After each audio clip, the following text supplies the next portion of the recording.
Good morning, good afternoon, and good evening, wherever you may be at. Good evening, wherever you may be at. You know, y'all, there's a moment in every tragedy where someone makes a decision that seems, just completely insignificant.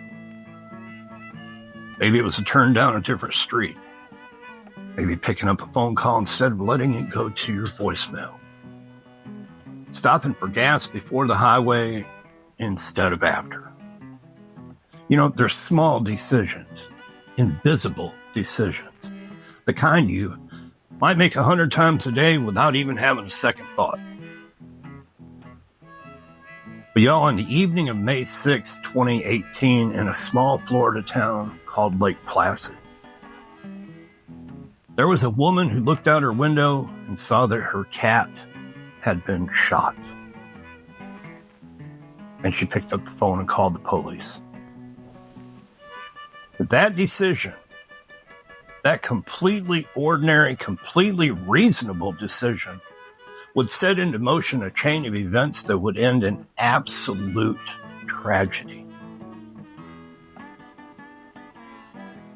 And the man it would fall on was Deputy William Jackson Gentry, Jr., badge number 2247.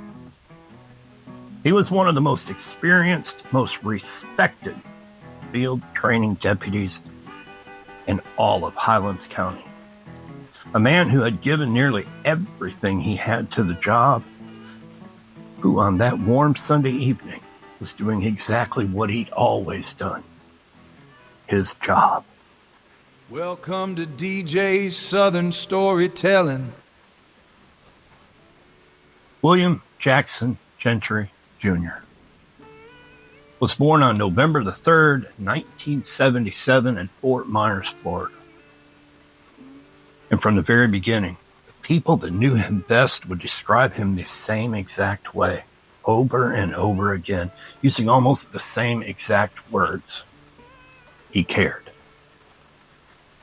Not in a passive, general kind of way, in a specific roll up your sleeves and show up when it's inconvenient way. He cared about people. He cared about animals. He cared about the community around him, even when that community didn't particularly notice or ask him to. Like we said, he grew up in Fort Myers with his parents, William Sr., who everyone called Jack, and his mother, Susan, and his younger brother, Kevin.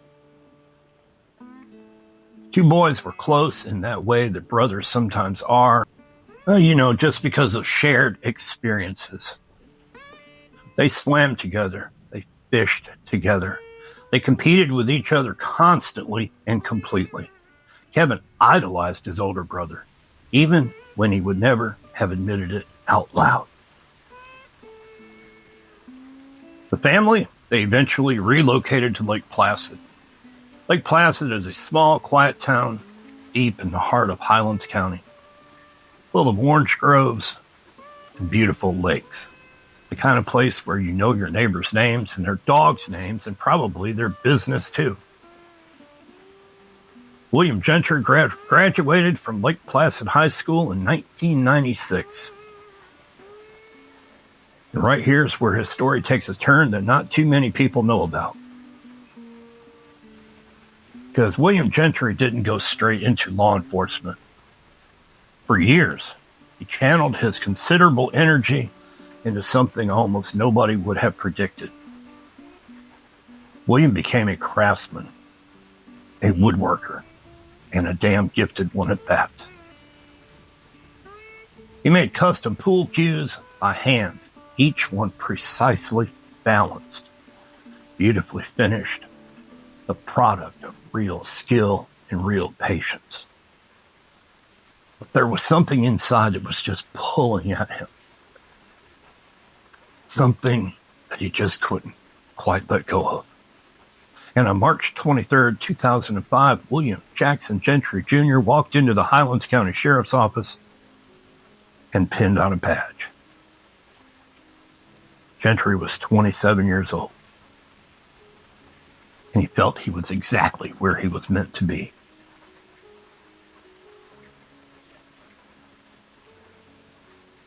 From the moment that he joined the force, Gentry gravitated toward the K-9 unit. There's just something about that kind of work, the partnership, the communication that exists entirely without words, that attracts a specific type of officer. He has to be patient. He has to be perceptive. Someone who understands that trust is built slowly and can be broken instantly. William Gentry was that officer.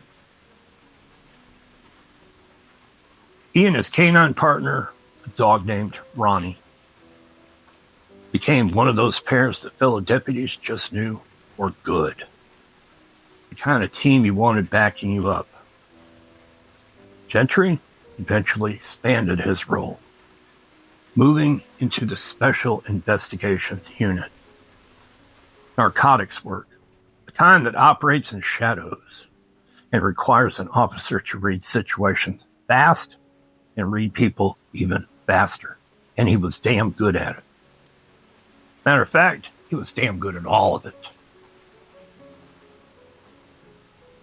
But then in 2013, something unexpected happened. William left the department. He stepped away from law enforcement entirely, went back to his woodworking, tried to build something with his hands instead of protecting something with his life. Now, it's not entirely clear what pulled him away, but what is clear is what pulled him back. On February the 1st, 2017, Deputy William Gentry rejoined the Highlands County Sheriff's Office. And in April of 2018, just weeks before everything fell apart, he was designated a field training deputy. And that title right there, folks, that title matters. It means the department trusted him not just to do the job, but to teach the job. To take young deputies who were brand new to law enforcement, green and nervous and full of textbook knowledge, but short on real-world instinct, and show them what the work actually looked like. Now, it was in many ways the highest compliment the department could pay him. Sheriff Paul Blackman, who had personally sworn Gentry in, described him in a simple way. He was a great deputy, a great human being, always fun, always had a good time, but still did his job very professionally. That Sunday evening in May, Deputy Gentry had a trainee with him, a young deputy just learning the ropes. And it was supposed to be a teaching moment. Y'all, right here is where I really need you to pay attention, because the details of what happened next matter. At approximately 8 o'clock on the evening of May 6, 2018, the Highlands County Sheriff's Office received a call from a woman in the Placid Lakes neighborhood. She was very upset, genuinely, deeply upset, because someone had shot her cat. Not with a real firearm, but with a pellet gun. And the cat was dead. She believed the shooter was her neighbor, a 69-year-old man named Joseph Edward Abels, who lived at 234 Baltimore Way. Deputy William Gentry and his trainee responded to the call. When they arrived, Gentry did exactly what a seasoned, careful officer does. He spoke with the cat's owner first. He let her tell her story. He listened. He got the details. And then, leaving his trainee with the woman, he walked next door, alone, to speak with the neighbor. He walked up to the front door of 234 Baltimore Way, and he knocked. And at this point, something happened that Gentry couldn't have known about. Because while he was standing on that porch, he made a radio call to dispatch. A quiet, routine check. He asked the dispatcher to pull up Abel's information and send him the contact number for Abel's probation officer. Y'all, let that sink in just for a moment, okay? Gentry was already connecting dots, already sensing that something about this situation wasn't quite right. He hadn't drawn his weapon. He hadn't made any aggressive moves. His gun was still holstered. He was doing what good officers do. They gather information, they stay alert, and they try to understand who they're dealing with before the situation escalated into something that required force. Y'all, what William Gentry didn't yet know, what the full picture of Joseph Abel's record would have told him had the information arrived faster, was that the man on the other side of that door was not a confused, irritable retiree annoyed about a neighborhood dispute. Joseph Edward Abels was a convicted felon with a documented, violent history of aggression towards law enforcement.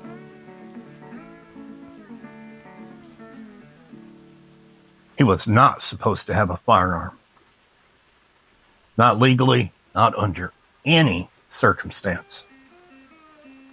But he had one anyway. The door opened, and before Deputy William Gentry could say a single word, before any exchange, before any chance to de-escalate, before the information from dispatch could come back, Joseph Abels raised a .22 caliber revolver, fired. He shot William Gentry in the head multiple times. Gentry's body fell inside the screened front entrance of Abel's home, and he never drew his weapon. Trainee had heard the shots, and he ran toward the sound and found his mentor, the man who was supposed to be showing him what this job looked like, lying on the ground and bleeding profusely. He and the other responding deputies who arrived within minutes, they did what they could. They applied first aid, they called it in, and they tried. Inside the garage, investigators found Joseph Abels standing next to his running car, the garage door just beginning to open, and the .22 caliber revolver was sitting in the passenger seat. Y'all, this man had been about to take off. Abels was taken into custody on the scene, and when the investigators later spoke with him, he claimed he remembered a neighbor coming over to ask about the cat. And then a man approaching his front door wearing a gun belt. He said he blacked out after that, claimed he had no memory pulling the trigger. Deputy William Gentry was airlifted to Lee Memorial Hospital in Fort Myers. His brother Kevin, a detective with the very same department, got the call that night. He would later describe it in terms that no words can really capture. When they told me he was shot in the head, I knew it was over. Can y'all imagine feeling that? The last time the two brothers had spoken, Kevin had said 4 words. Be safe. Love you. Deputy William J. Gentry died on Monday, May 7th, 2018, at 1:10 in the afternoon at Lee Memorial Hospital in Fort Myers. He was 40 years old. He had served the Highlands County Sheriff's Office for a total of 8 years and 4 months. His gun was still in its holster. Y'all, nearly 4,000 people came to say goodbye. Deputies, police officers, sheriff's officials from across Florida and beyond, and ordinary community members, people who had never met William Gentry, but who understood in some fundamental way what had been lost. They lined the streets of Sebring on May 15, 2018, as the procession passed. Blue and black, shoulder to shoulder, heads all bowed. His family asked that in lieu of flowers, donations be made to local animal rescue organization. Because you see, even in grief, even in the middle of the worst moment of their lives, the Gentrys wanted to honor the thing that had defined William most, his love for animals. He had 4 dogs. Ronnie was his faithful canine partner, along with Sika, Chubbs, and Link. And they were the center of his world away from work. And then something happened remarkable. You see, even in death, William Gentry kept saving people. His organs were donated. And by the time the news reached the public, those organs had already helped save the lives of 6 other human beings. 6 people who would go home to their families because William Gentry had once gone to work. His brother Kevin was swallowed in grief and forced to keep wearing the same uniform that William had worn. Said something that became the quiet rallying cry for everyone who loved him. I just don't want him to be forgotten. His family established a memorial scholarship in his name. The Highlands County Sheriff's Office honored him publicly and privately. The kind of grief that doesn't show up in press releases, but lives in the break room, in the patrol car, and in the silence between radio calls. Justice system moves slowly, the way it always does. Joseph Abel sat in jail for years while the legal process ran its course. Prosecutors pursued first-degree murder charges. The state attorney announced he would seek the death penalty. And finally, in October of 2024, more than 6 years after that Sunday evening in Lake Placid, a jury found Joseph Edward Abels guilty of first-degree murder of a law enforcement officer. They also found him guilty of animal cruelty for the shooting of his neighbor's cat. The jury unanimously recommended the death penalty, and he was sentenced to death. At the sentencing, Susan Gentry, William's mama, finally got the chance to speak. And what she told the jury was what she'd been carrying for 6 years. William was the joy of my life. And there will never be a day that goes by that I don't know how I made it this long. Kevin, William's brother, had his own view of justice. And in its own way, it is the most human response imaginable. Kevin said that he didn't want Joseph Abels to have the death penalty. I just want him to have life in prison because I want him to sit there and rot. I want him to realize every day he's sitting in that prison, realize what he's done. Because it seems like death is just too easy for this guy. A civil jury later awarded William's parents $195.3 million in damages, $12.3 million compensatory, and $183 million punitive. But y'all, those are large numbers, but they can't bring William Gentry back. A number that represents something else entirely. The acknowledgement, written in law and delivered by 12 ordinary people, that was taken from the Gentry family was beyond any calculation. Y'all, in the final words, Deputy William J. Gentry Jr. went to work on a Sunday evening to help a woman whose cat had been shot. He did everything right. He was experienced. He was careful. He was kind. He left his trainee in a safe location. He called dispatch. He kept his weapon holstered.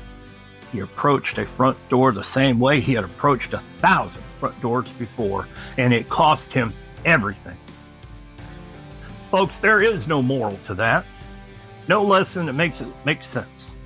Sometimes the randomness of tragedy resists every attempt to wrap it in meaning, but there is this. Somewhere tonight, there are 6 people that are alive because of William Gentry. A young deputy who trained under him knows how to do this job because of William Gentry. A scholarship in his name is helping someone build a future. And his brother Kevin, still wearing the badge, still walking into the unknown every single shift, carries him forward. Y'all, badge number 2247 ended his watch at 1:10 p.m. on May the 7th, 2018. But the man behind it, he's not forgotten.